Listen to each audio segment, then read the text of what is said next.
Hey folks, Little J, the Rideshare Goober here with Pico, a little dog who is Mrs. Goober's pet. He's kind of old and grumpy. He's not going to have much to say tonight. Today's Pearl Snap of Wisdom is about something that gets discussed and debated a lot, amongst drivers, say at the airport in the staging lot, on internet forums, sometimes on YouTube videos. And I've noticed there's a lot of people who are either confused or giving out incorrect information on some of these blogs or YouTube channels. So I wanted to get the record as straight as possible on this. Do you have to accept animals? Usually no. There are obviously going to be people who have a fear or an allergy or even a religious preference where you don't want an animal in your car. If somebody has an actual licensed registered service animal, you have to accept it. That is the law per the Americans with Disabilities Act. You have to. Businesses, which is what you are as a rideshare driver, are required to accommodate people per the Americans with Disabilities Act, and that includes service animals. Now, there's only two types of service animals: dogs and miniature horses. And I've never heard of a rideshare driver being asked to carry a miniature horse. They're generally small. They're not much bigger than a typical service dog. I'll be surprised if you ever get one. But a service dog has to be accommodated. Now, that's not the same thing as an emotional support animal. Anybody can get any animal registered as an emotional support animal. Emotional support animals have not been through the extensive training and conditioning and everything that a service dog has. A service dog can handle any kind of situation, keep its cool. It's on the job, it's working. An emotional support animal is just somebody who likes to have their dog with them, or their rooster, or their peacock, or their pig.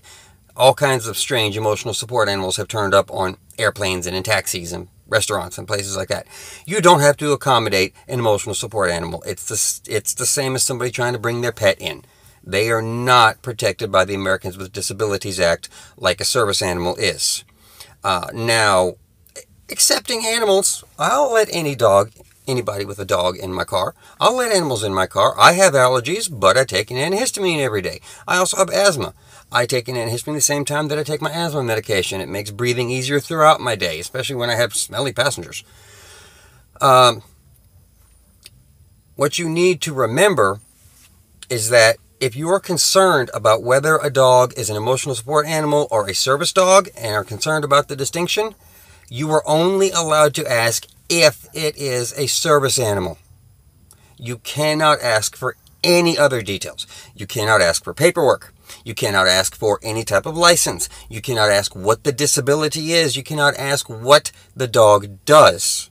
You cannot ask anything except, is that a service animal or is it an emotional support animal? You're allowed to ask them to clarify that. And if it's a service dog, you got to cave and let it in.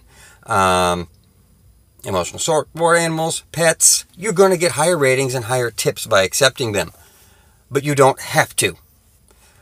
Service dogs, per the Americans with Disabilities Act, have to be accepted. The only thing you can ask is that a service animal or is it an emotional support animal? And you can turn them away if it's an emotional support animal or if it's neither. You cannot turn them away if it is a service animal. Now, fraud is rampant in the system. People are buying service animal vests off of eBay, putting them on their dogs so they can bring them places with them. You can't do anything about that. You got to suck it up. If they say it's a service dog, you got to take their word for it. But if you refuse a service dog and they complain, you're off the platform.